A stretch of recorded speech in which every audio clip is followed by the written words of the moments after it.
uma igreja que se arrisca. Ou seja, nós estaremos falando de fato dos momentos e das dificuldades que a igreja passa. Então, isso para nós não é mistério nenhum. Por quê? Porque a Bíblia nos deixa muito bem claro de que nós estamos no mundo, mas nós não somos do mundo. Ou seja, em outras palavras, para a gente simplificar isto, é a mesma coisa quando você machuca uma parte do teu corpo. O que acontece? Os próprios anticorpos, eles atacam aquele vírus estranho, aquela coisa estranha, para quê? Para suprimir, para acabar. E aí muitas vezes gera pus, gera alguma coisa. Isso é o quê? Isso é uma guerra que nós temos dentro de nós, a questão dos anticorpos. Ou seja, tudo que é estranho, muitas das vezes a tendência é ser atacado. E como a igreja não é deste mundo, obviamente, ela também vai ser atacada. Então, não adianta a gente pensar, não, nós estamos na igreja, somos cristãos, somos cidadãos dos céus, não teremos problema. Lê do engano. Por quê? Porque nós fazemos parte de uma igreja que se arrisca. E isto não é de agora, isto é desde o princípio. Tanto é que nós estaremos estudando, e estamos estudando no decorrer deste trimestre, a igreja de Jerusalém. Uma igreja que traz-nos modelos para a igreja odierna, para a igreja dos nossos dias. Então nós temos que estar cientes de que isto nós estaremos passando no decorrer da nossa vida. Enquanto aqui vivermos, teremos problemas e teremos dificuldades.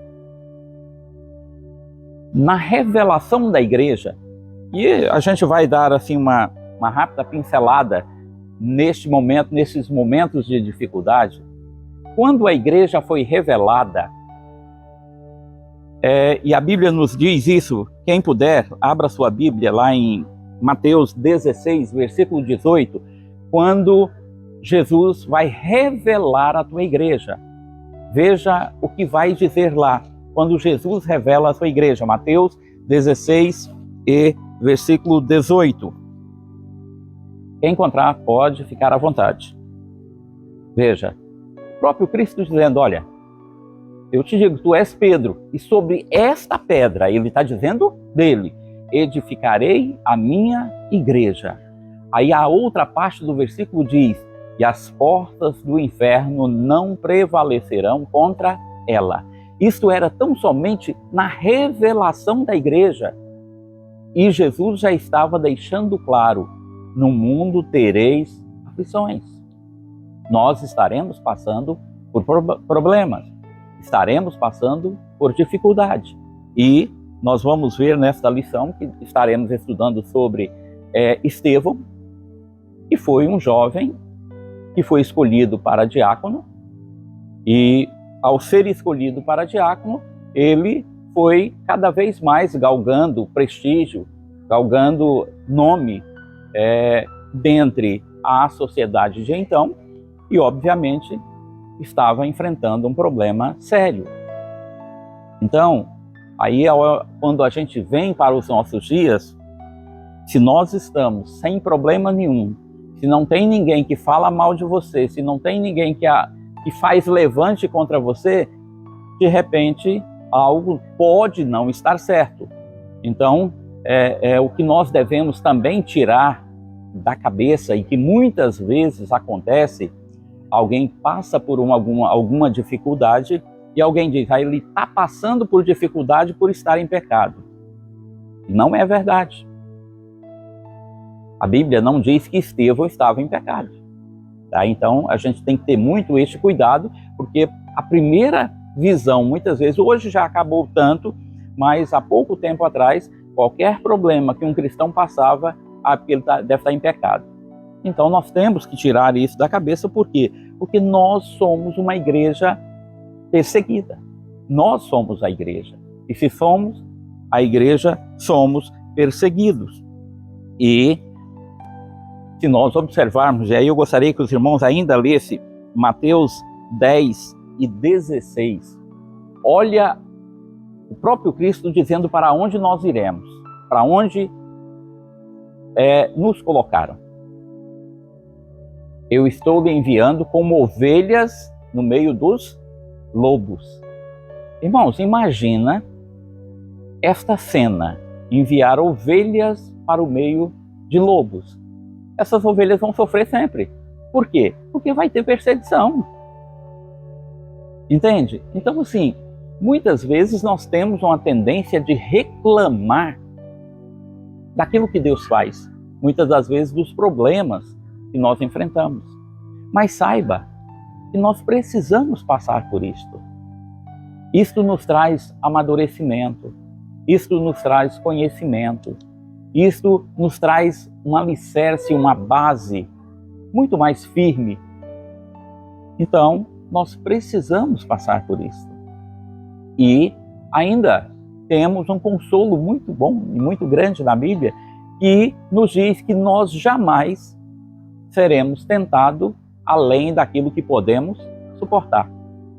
Então, obviamente, nós estaremos passando por dificuldades. Assim como Estevão, que é um modelo para nós hoje, e enfrentou o quê? A morte.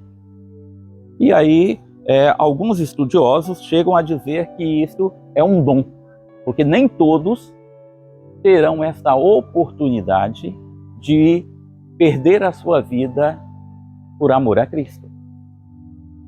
E nós, enquanto igreja, uma igreja que se arrisca, uma igreja que vai enfrentar dificuldades, mas nós precisamos estar convictos da nossa fé, estarmos alicerçados no Deus que nos concede a salvação e que nos dá a salvação. Por quê? Porque a Bíblia diz que nós não devemos temer ao homem, mas nós devemos sim temer aquele que tem o poder de lançar a alma no inferno. O homem, muitas vezes, ele pode fazer muita coisa. E se a gente observar hoje, no nosso país, nós vemos, aliás, perseguições terríveis. E isso são coisas que vai acontecer. E aí, muitas vezes a gente fica pensando, poxa, mas Deus podia intervir para não deixar acontecer. Deus permite. Não vamos longe, olhe para a vida de Jó. Sofreu muito, passou por dificuldades extremas, perdeu tudo. Mas, no fim, tem uma coroa. E com Estevão não é diferente. Estevão, o próprio nome e o significado de Estevão, no grego Stefano, Stefano, e que quer dizer coroa. Ou seja, ele recebeu de fato a coroa da vida. Então tudo que nós fazemos e fizermos por amor a Cristo, por amor a Deus, nós temos a certeza que nós seremos recompensados por Deus. E isso nos deixa bem claro, Colossenses 3:3. Irmãos, eu gosto de estar baseando sempre na Bíblia, porque é ela o nosso manual. Colossenses 3:3, veja o que diz a palavra do Senhor. Porque já estáis mortos, e a vossa vida está escondida com Cristo em Deus.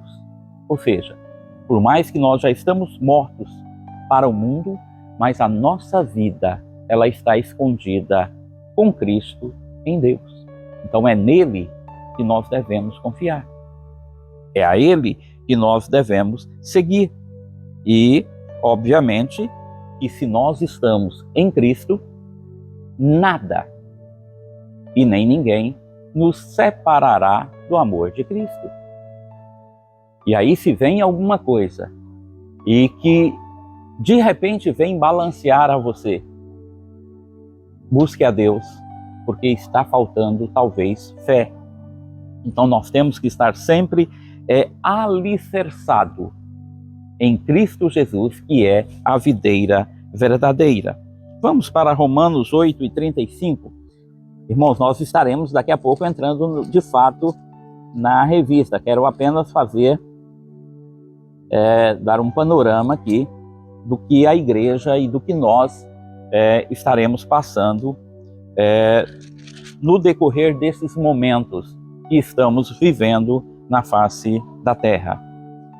Veja o que a palavra do Senhor diz em Romanos 8:35 em diante. Quem nos separará do amor de Cristo?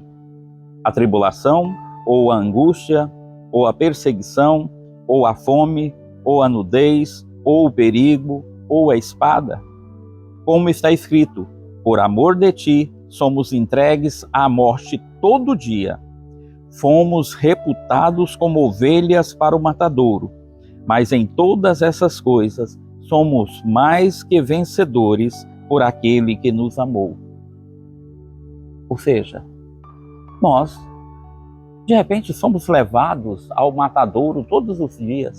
Todos os dias nós temos problemas, todos os dias querem apagar a nossa história, a nossa fé, o teu legado que você está deixando. Muitas das vezes o inimigo quer apagar, mas nós estamos sempre alicerçados nesta videira verdadeira, que é Cristo Jesus.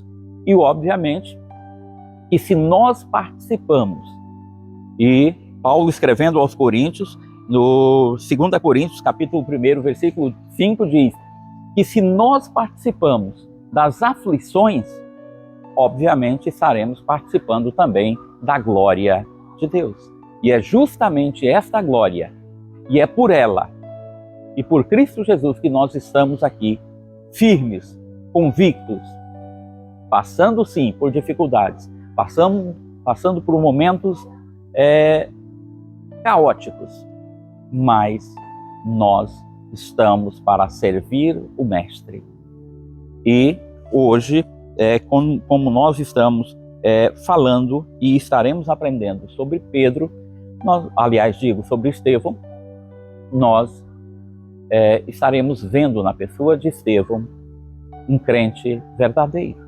E aí, quando nós olhamos na lição passada e a igreja estava passando por algumas dificuldades e a igreja teve que enfrentar os seus problemas, por quê? Porque na realidade estavam pregando a palavra do Senhor, obviamente, mas estavam deixando as viúvas, de repente passar por algumas dificuldades, por algumas necessidades. E quando esse problema chegou, então, à igreja, e a igreja já não era tão pequena, como nós aprendemos isto claramente no comentário do pastor Neto, domingo próximo passado, foi então necessário de constituir alguns diáconos para a igreja, para que pudessem eles permanecer pregando o evangelho e os diáconos atendendo as famílias. E justamente isso foi feito.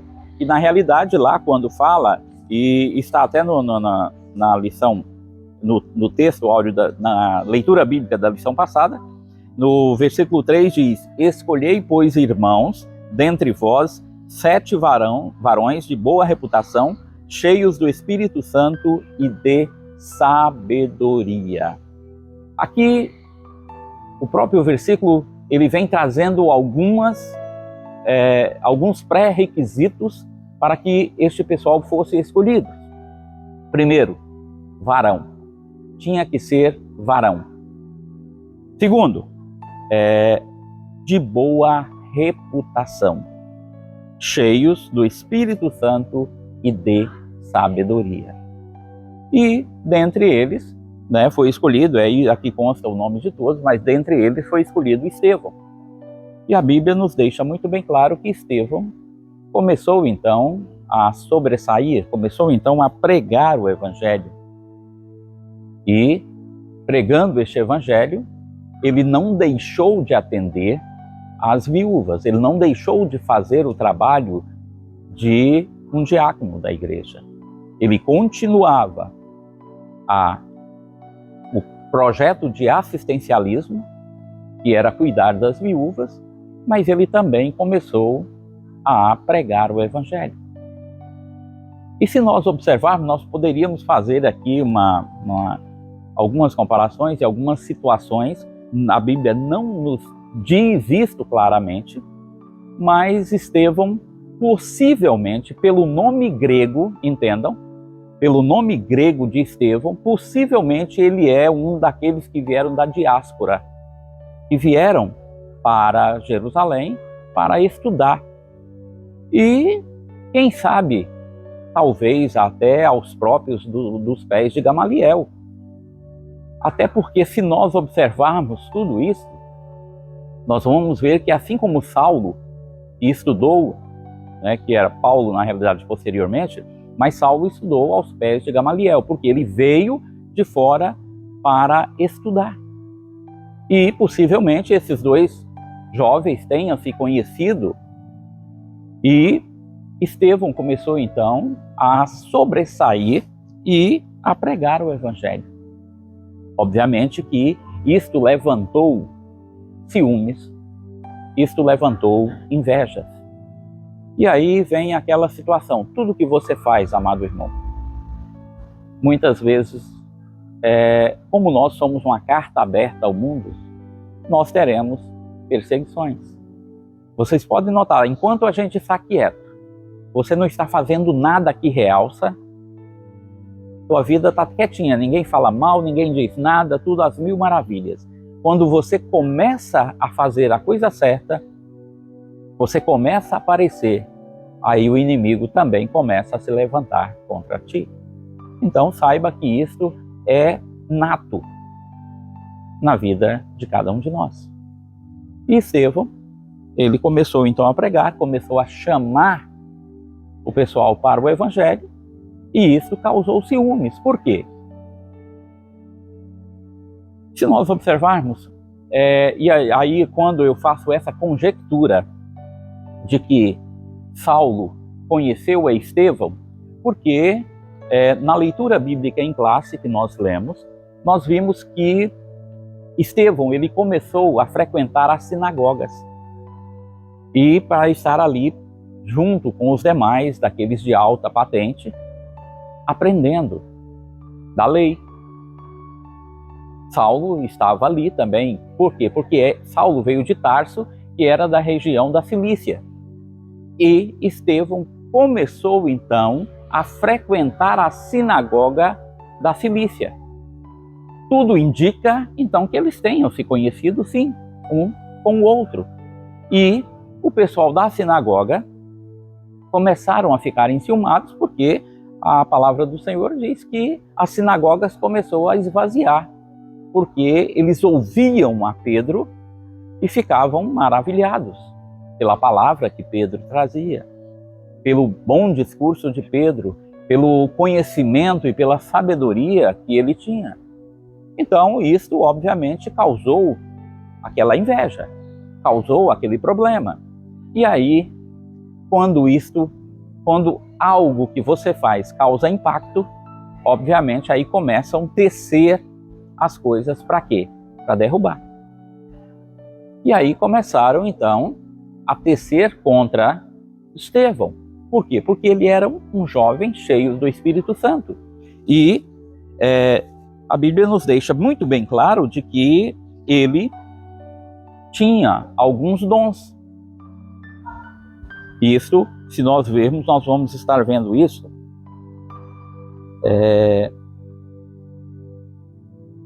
em Atos 6 e 8, que é o primeiro versículo da lição do texto bíblico, diz: E Estevão, cheio de fé e de poder, fazia prodígios e grandes sinais entre o povo. Ou seja, na realidade nós vimos aqui que tinha os dons de curar e os dons de milagre. Pelo menos esses dois dons a Bíblia nos deixa muito bem claro de que Estevão possuía. E aí começa então a tecer uma teia para que pudesse derrubar Estevão. E gente vai fazer um panorama rápido e depois nós estaremos, de fato, indo para o texto, a lição em si, para que a gente não possa perder.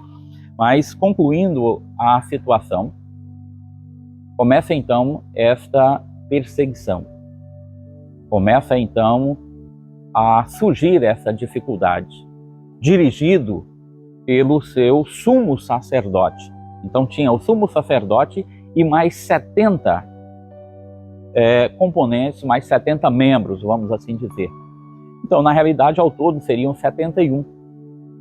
Mas lá na lei de Moisés falava da pena de morte. Mas aí vem um problema aqui, porque por mais que eles queriam tirar a vida de Estevão, mas veio um problema. Por quê? Porque o Sinédrio, naquele momento, até no tempo e pela a história de Israel, a gente vai ver que foram criadas algumas jurisprudências para a questão de ser extirpada alguma pessoa do meio deles, para que a pena de morte pudesse acontecer. Foi exigido, na época, alguns requisitos para que isso pudesse de fato acontecer. Porém, esses requisitos que foram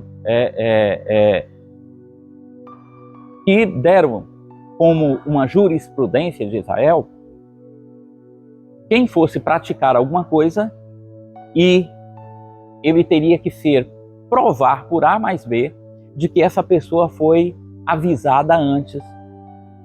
Ou seja, alguém ia matar o outro, por mais que depois que ele matou, ninguém podia dizer, ele já foi informado. Não, tinha que provar antes que ele matasse, antes que o réu matasse alguém, teria que provar por A mais B de que falou para ele, alguém falou para ele, olha, se você matar, você também vai morrer.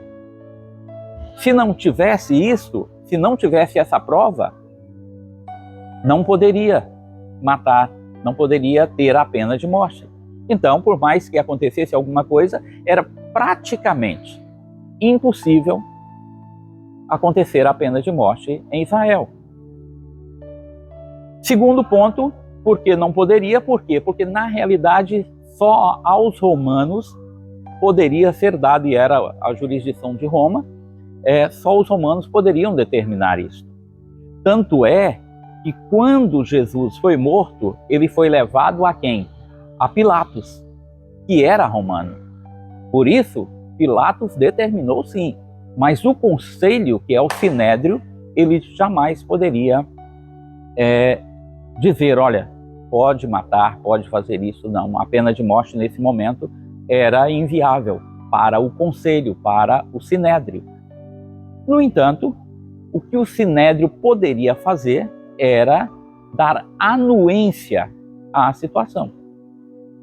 E aí vem então a colcha de retalho, as tramas que foram feitas, e juntaram algumas pessoas, e aí vem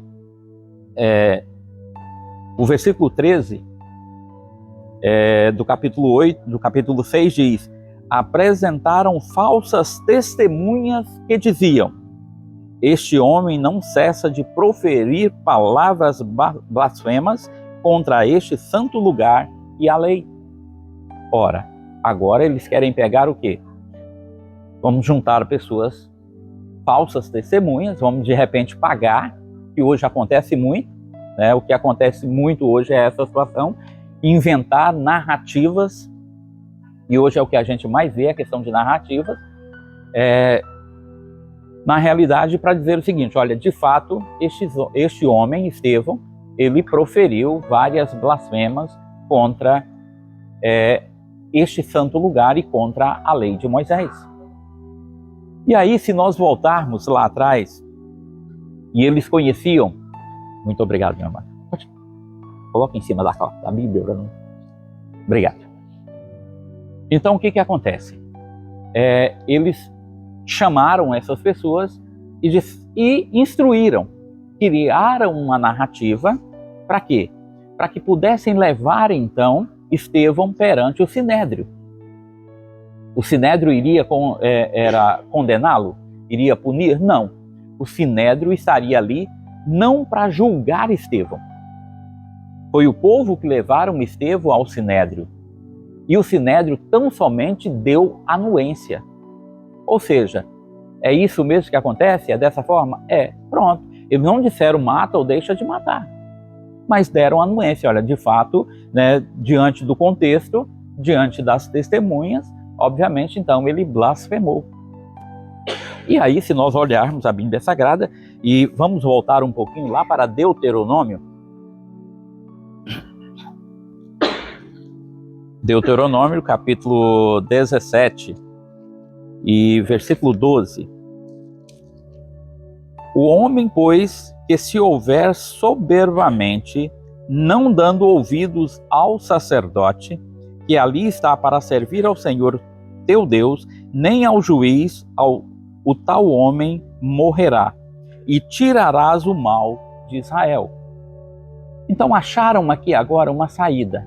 Ora, pela lei de Moisés, aquele que blasfemar, aquele que falar algo, aquele que fizer alguma coisa, nós podemos matá-lo. O povo mesmo, não era o Sinédrio, entendam, mas o povo mesmo poderia matar. Por quê? Porque estava tirando o mal do meio do povo de Israel.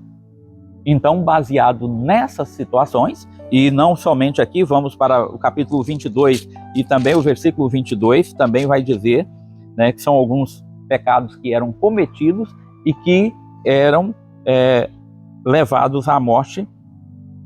Diz o seguinte, aqui contra a questão do adultério, diz o seguinte: quando um homem for achado deitado com mulher casada, com marido, então ambos morrerão, o homem que se deitou com a mulher e a mulher, e assim tirarás o mal de Israel.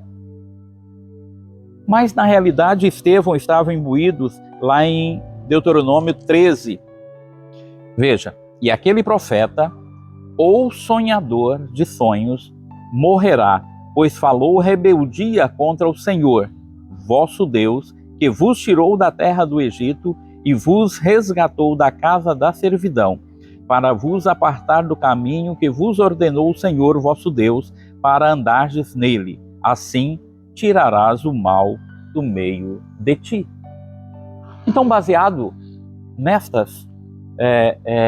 nestes pontos da lei, obviamente disseram, por mais que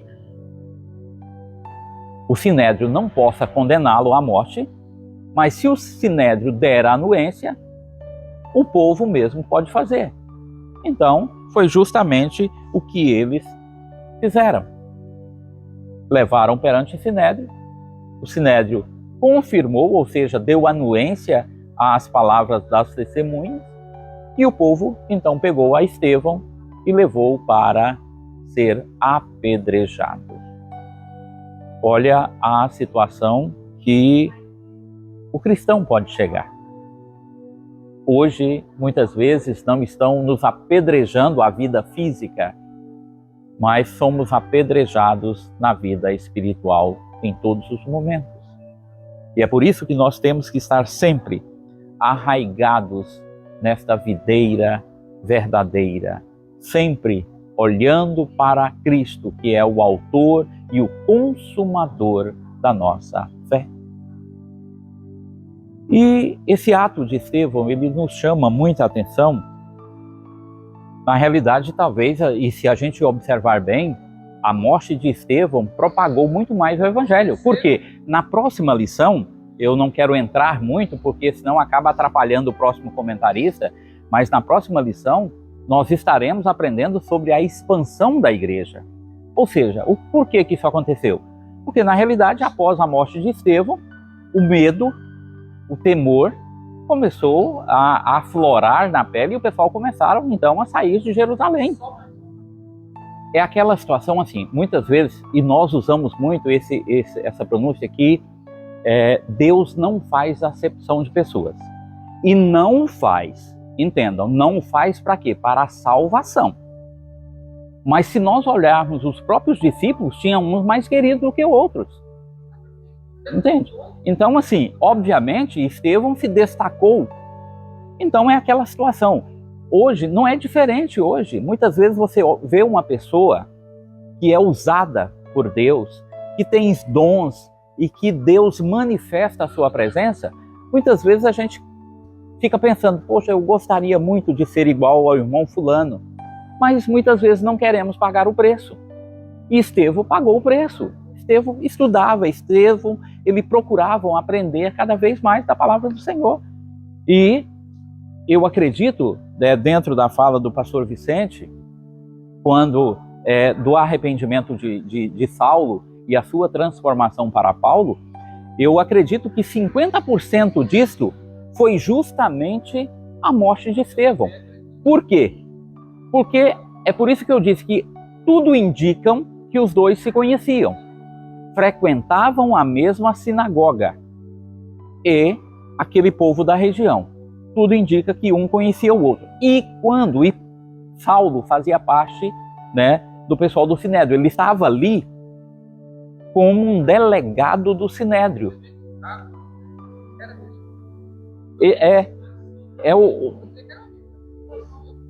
E tudo em nome de quê? Da religiosidade. É isso que nós temos que entender, que a religião não salva ninguém. Não devemos estar, porque a religião A, B ou C é essa. Não, não é a religião que vai nos salvar. É Cristo Jesus que salva.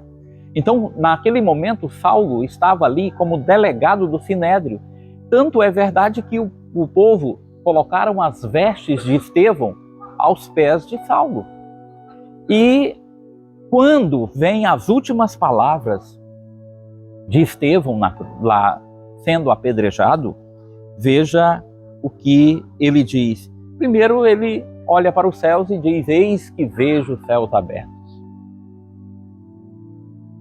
Já começa assim quem estava fazendo, no caso, acredito eu, que Saulo ali, observando aquilo e ouvindo aquelas palavras, começou a cair das carnes. Começou a pensar, porque muitas vezes o ser humano ele faz coisa impensada. Enquanto ele não pensa, é igual um trator aí, vai arrebentando tudo. Mas a hora que ele para um pouquinho para raciocinar o que de fato está sendo feito, o que ele está fazendo, aí ele começa a cair em si. E eu acho que naquele momento, Saulo começou a cair em si. Por quê? Porque na realidade era o poder de Deus. Mas era necessário. Como o pastor Vicente acabou de dizer, era necessário. Porque foi uma permissão de Deus. Então, muitas vezes, Deus permite que passamos por dificuldades? Sim, Ele permite, para que nós possamos amadurecer, para que nós possamos buscar mais a Ele, para que a gente possa estar mais ligado a Ele. Por quê? Porque nós, enquanto seres humanos, temos uma tendência de que, se as coisas estão bem, a grande tendência do ser humano é esquecer de Deus. Vai deixando Deus, não vou dizer esquecer totalmente, mas vai deixando Deus e a sua palavra e o alimentar da sua palavra de lado. Por quê? Porque ele tem um emprego bom, ele tem dinheiro, ele tem isso, tem aquilo, ou seja, tudo está aos mil maravilhas. A regalia está plena. E aí a pessoa começa a se esquecer. Porém, é uma letra do J.A. quando ele era cristão. Ele fala, né? Largá-lo por um momento feliz, mas buscá-lo quando estou perto de casa. E é a grande realidade, né? Porque nos momentos felizes a tua tendência é dizer eu. Engraçado que geralmente é isso. Somos egocêntricos mesmo. Por quê? Tudo que a gente faz, se você faz um negócio e tudo está subindo, tudo está crescendo, rapaz, eu sou bom mesmo, ó. Eu sou o cara, porque eu faço, eu aconteço e tudo que eu ponho a mão para fazer, a coisa anda. É por quê? Porque eu sou competente, porque eu tenho isso.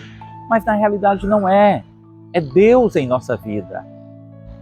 E aí quando faz algo que dá errado, Deus, por que isso deixou que acontecesse isso? Engraçado que quando estava fazendo certo, não agradecia a Deus. Mas quando dá errado, Deus, por que o Senhor permitiu? São coisas que acontecem.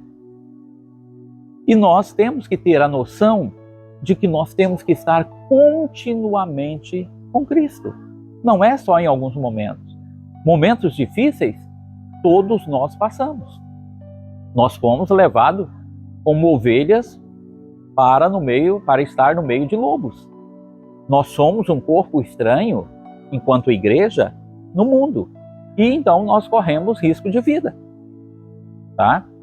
E alguns dizem, não corre risco de morte. Não, corremos risco de vida, porque quem está em risco é a vida, não é a morte. Então por isso que nós corremos risco de vida. Fique à vontade.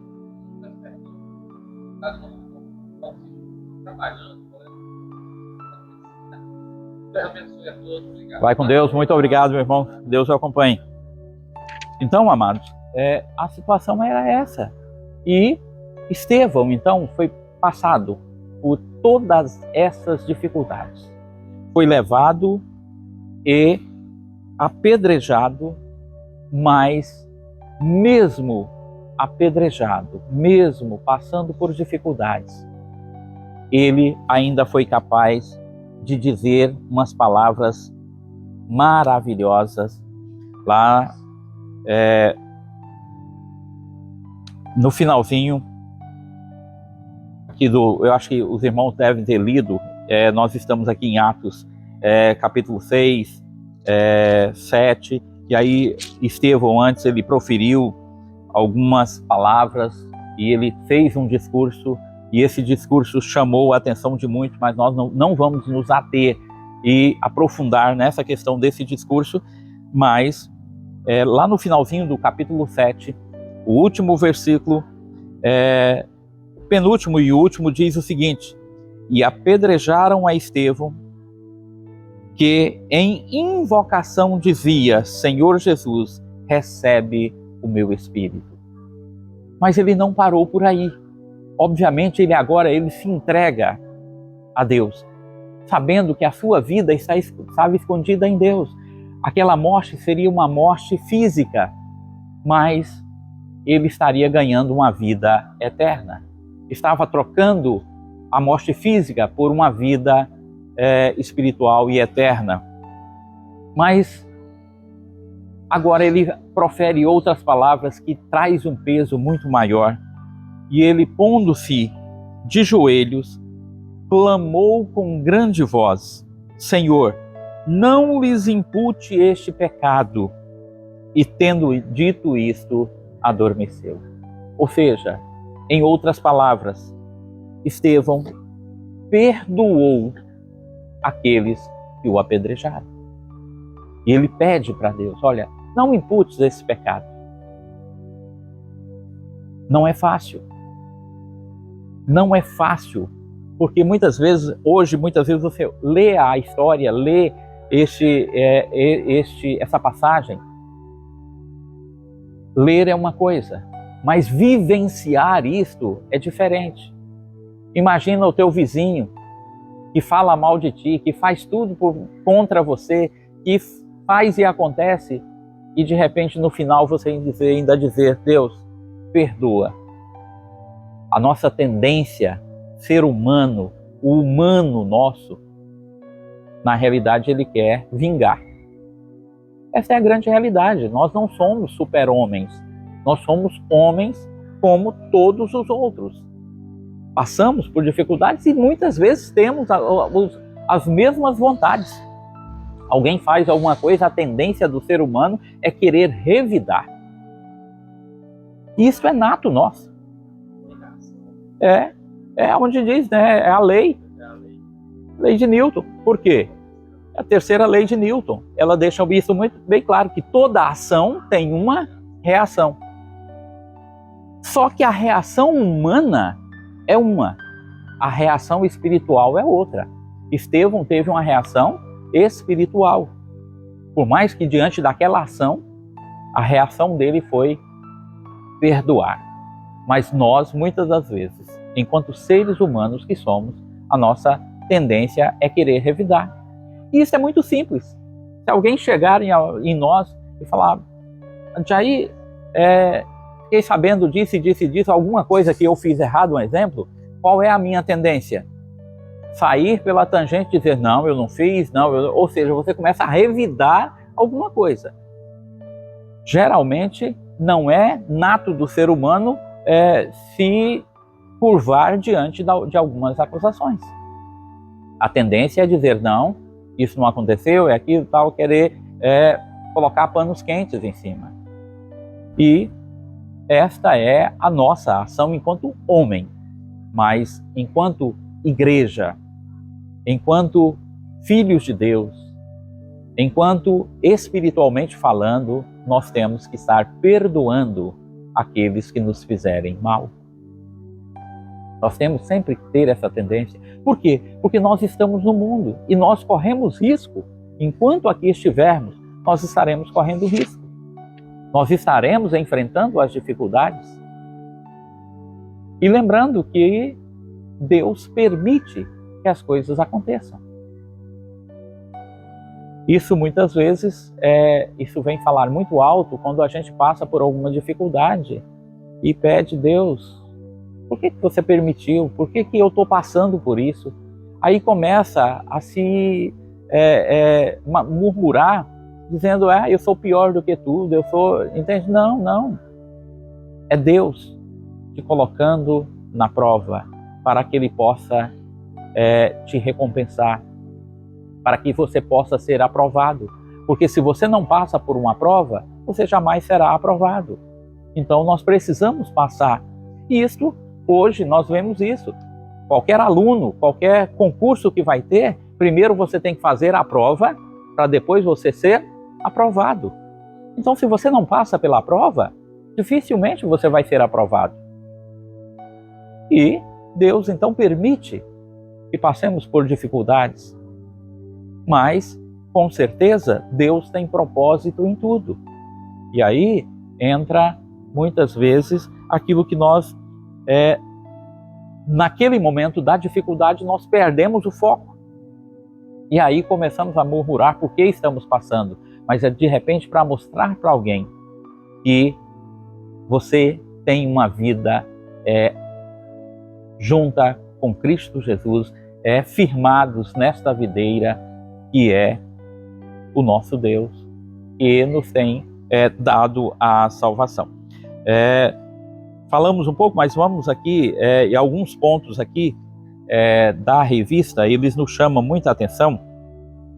E no primeiro ponto, quando diz Estevão e a igreja que tem sua fé contestada, lá no subitem 2, quando vem falando a fé sobre ataque, lá embaixo diz, Cristo, já bem no meio, já quase no final Cristo já fora atacado no seu ministério terreno. Agora, o ciclo se repetia com os seus seguidores. A fé cristã sempre será alvo e objeto de ataque. Então, a nossa fé sempre vai ser atacada. Sempre passaremos por dificuldade. E aí o comentarista ainda traz umas palavras aqui que é muito profunda. E é uma palavra de reflexão para cada um de nós. Quando diz o seguinte, na sequência, se a igreja, ouçam isso, se a igreja é verdadeiramente cristã, sempre haverá em algum lugar um levante. Ou seja, vamos trocar essas palavras. Então, se a igreja não está tendo algum levante contra ela, é porque esta igreja não está sendo uma igreja verdadeiramente cristã. Esta é uma verdade implícita, porque a verdade explícita está dito aqui. Se a igreja é verdadeiramente cristã, sempre haverá em algum lugar um levante. É explicitamente. Mas o implícito é aquilo que nós entendemos. Então, que se a igreja não está tendo dificuldades, não está tendo algum levante, é porque ela não está sendo verdadeiramente cristã. E aí vem aquela situação que a igreja odierna, muitas vezes ela tem facilitado muita coisa. E aí vem um desafio que nós temos que voltar ao primeiro amor. Temos que buscar verdadeiramente a Cristo. Dificuldades é nato da igreja, é nato em nossa vida. Nós não fomos colocados no mundo para viver um mar de rosas. Não.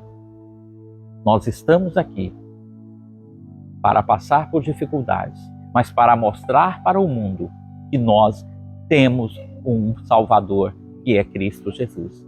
E aí é onde diz, nós somos discípulos de Cristo na face da terra. Nós fomos colocados aqui para disseminar a palavra do Senhor.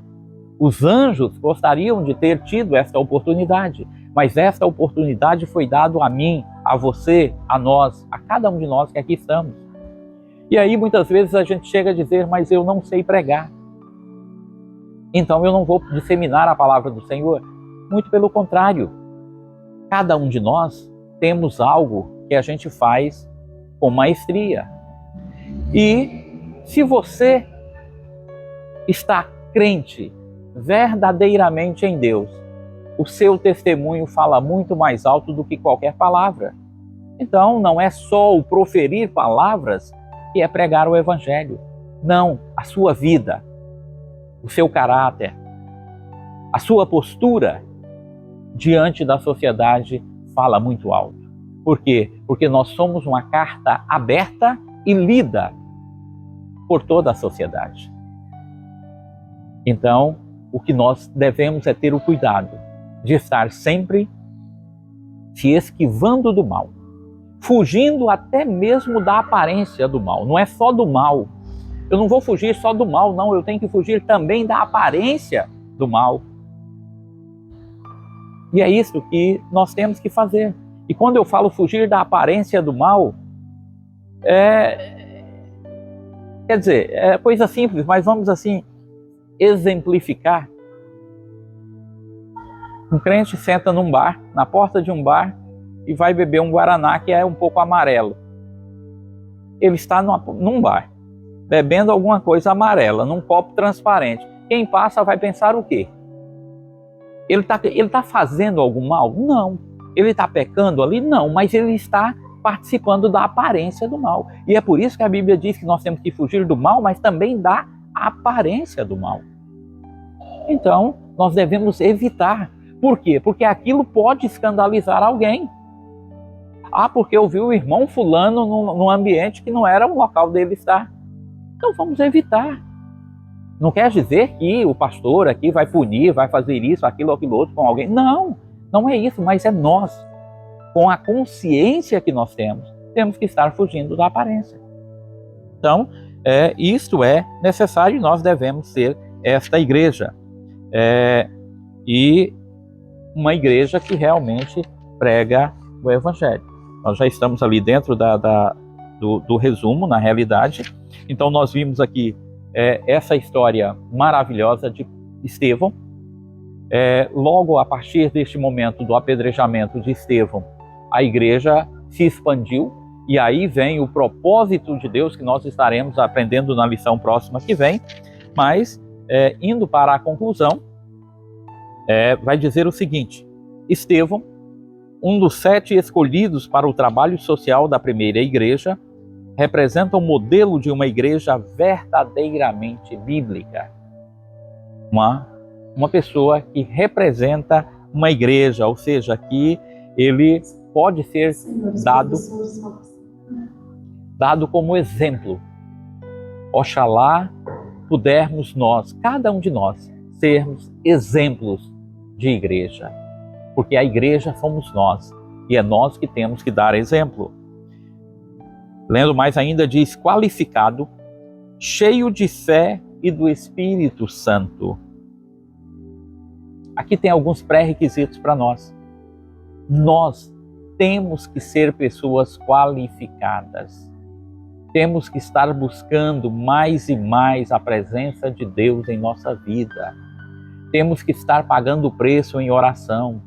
Temos que estar estudando a palavra do Senhor, para que nós possamos, de fato, alcançar este pré-requisito da qualificação. Mas não é só isso. Tem que ser cheio de fé. Temos que estar cheios de fé e temos que saber refutar aqueles que vierem a criticar-nos, a falar sobre a nossa fé. Nós temos que ter uma base, temos que saber confrontar com essas pessoas. E ainda mais cheio de fé e também cheio do Espírito Santo de Deus. Nós somos templo, morada do Espírito Santo de Deus. Então nós precisamos, mais do que nunca, ser pessoas qualificadas, cheios de fé, mas também cheios, transbordante do Espírito Santo de Deus em nossa vida. Para que nós possamos, assim como Pedro, ajudar na propagação da Igreja de Cristo na face da terra. Porque aqui estamos por um período muito pequeno de tempo. Logo, logo estaremos alcançando as mansões celestiais. E isto está mais próximo do que podemos imaginar. Então nós devemos estar sempre firmados nessa rocha inabalável que é Cristo Jesus. E ainda diz mais, não teme se posicionar diante de um mundo e de uma cultura contrários. Isto diz muito claramente que nós não devemos ficar calados quando alguém está proferindo algumas palavras contra a igreja. Nós não podemos ficar calados. Nós devemos, sim, nos posicionarmos. Não podemos ser temerosos, não podemos ser medrosos, mas nós devemos, sim, se posicionar com a posição que Cristo Jesus nos levantou para isso. Não teme o sofrimento e nem mesmo a morte, na defesa daquilo que acredita e prega. É o modelo de uma igreja que, em vez de ficar no seu conforto, vai até as últimas consequências, arriscando-se pelo seu Senhor. Ou seja, nós temos que arriscar. A nossa vida, enquanto igreja, é um risco. Nós estamos iminentemente diante de sofrimentos, diante de agrúrias, diante de angústias, mas nós sempre temos que estar buscando a Deus. Meus amados, que o Espírito Santo fale melhor no coração de cada um de vós. Desculpe se a gente não conseguiu alcançar aquilo que os irmãos gostariam, mas que Deus fale através do Espírito Santo em nossos corações.